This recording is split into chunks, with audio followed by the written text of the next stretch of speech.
જૂનાગઢ જિલ્લાના સમુદ્ર કાંઠેથી ડ્રગ્સ મળી આવવાનો સિલસિલો યથાવત રહેવા પામ્યો છે।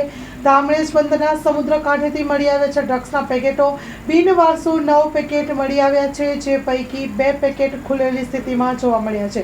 ગીર સોમનાથ એસઓજી એફએસએલની સહિતની ટીમો ઘટના સ્થળે દોડી આવી હતી।